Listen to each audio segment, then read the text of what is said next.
people. Is your goal in trying to re-engage with Chairman Kim still denuclearization? And what makes you think you could be successful now when you weren't? Well, I don't want to talk about that, but I do have a good relationship with Kim Jong-un. As you know, you've seen. He didn't like Biden. He didn't like Obama. He didn't like anybody, but he likes me, and I just got along with him very good. We had great meetings. We speak, and I think our nation, and I think other nations, frankly, whether it's Japan or South Korea, they're a lot safer if I'm president than if somebody else is president. Now, I didn't like the fact that we're doing these massive military exercises, really against North Korea. It was an exercise against North Korea.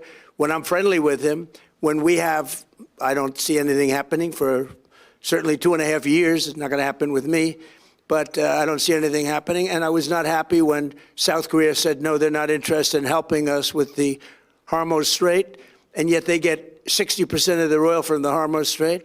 I said, would you like to help us? He said, no, thank you. I said, that's nice, please, thank you. He made us a lot of money. I didn't like that. So I felt that to do we were doing a massive war exercise. I thought that was very insulting to somebody that, frankly, has been, during my term at least, very well behaved. Yeah. But first, the Treasury Secretary says that we could see the most impactful sanctions on Iran this week.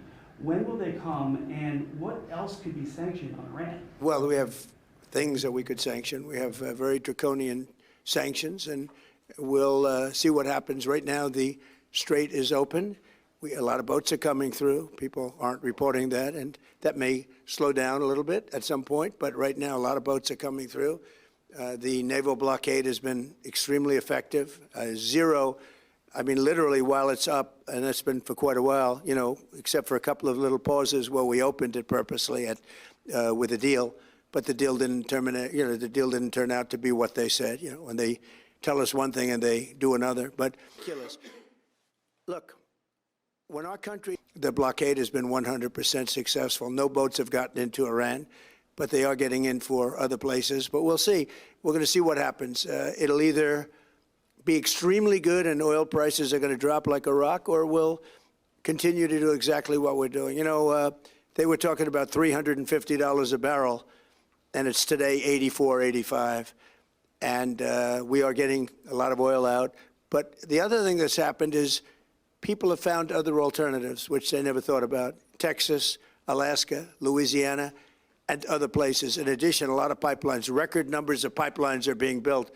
So I think the Hormuz Strait's not going to be quite as important as it was in the past. We, by the way, probably have a deal with Canada. You probably saw that. Very major tariffs were going on to Canada today. We delayed it for 3 days because I think we have a deal with the Prime Minister, and good deal for everybody. So that's good. But the construction jobs are enormous. We're building the biggest plants anywhere in the world to create electricity, and that's something I was proud of because that was my idea. Nobody believed it. Actually, if I could ask you, you said that there's a deal, an agreement in place. Are you willing to lower tariffs on steel and aluminum? Well, we're looking at that. In order to get farmers, get the tariffs lowered. Well, we're getting zero for our farmers. Farmers have been hurt very badly by Canada, and they won't be paying any tariffs anymore. And we may bring some of the tariffs down to a level where other countries are, because Canada was paying a higher tariff. Canada was paying us a higher tariff. So we have a very nice relationship with leadership right now, and we'll see. But we did a 3-day pause. It was supposed to be a 50% straight across the board tariff. That was going into effect at 7 o'clock this morning, and I delayed it at the request of Canada for 3 days so we can iron out the details. But it's going to be a wonderful deal, hopefully a wonderful deal for everybody. Yeah. That every citizen has. We would really like to see interest rates come down. In the old days with interest rates, many of you are too young to know this, but when we announced good numbers, interest rates would go down. And the theory was because the asset value became so good, it became so prime. But now when we announce good numbers, which we're doing all the time, they keep driving the interest rates up because they're so afraid of inflation. And they shouldn't be. They should allow interest rates to go down. When you announce good numbers, you shouldn't drive them up. They keep thinking that we'll drive them up to stop inflation, because success and growth does not cause inflation. Other things cause inflation. We inherited the #1 inflation ever in the history of our country from Biden. and it lifted prices and everything else, and we're getting them all down. But interest rates should be allowed to fall with the success of our country, not rise because of the success. Well, I think it is, but I mean, it's very sad. Every time we do great, we announce great numbers, the interest rates go up. And they go up because they want to stop inflation. They should go down because the country's strong. You know, I see countries like Switzerland where they're the #1 lowest interest rates, 0.5%, and we pay 3.5%. And yet, if we stop doing business, for instance, I have the absolute right to cut off all business with a country like Switzerland, like anything. So why are they prime if I can cut off the business and they are no longer functional? And yet they're considered to be like an elite country. And I don't want to single them out because there's 60 countries like that. They live off the United States. Yeah, well, we're getting zero for our farmers. You know, farmers have been hurt very badly by Canada.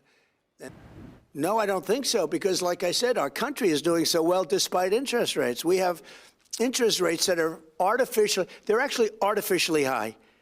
They raise them for no reason. And you can't go out to the market when you have a Fed that's raising interest. You can't say, I want to pay 3 points less than what the Fed says you're supposed to be paying.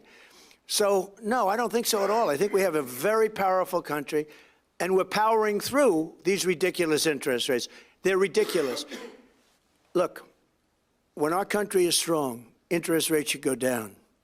When our country is weak, frankly, they should go up. But this country is strong. There's never been in history the kind of money coming into a country as we have right now.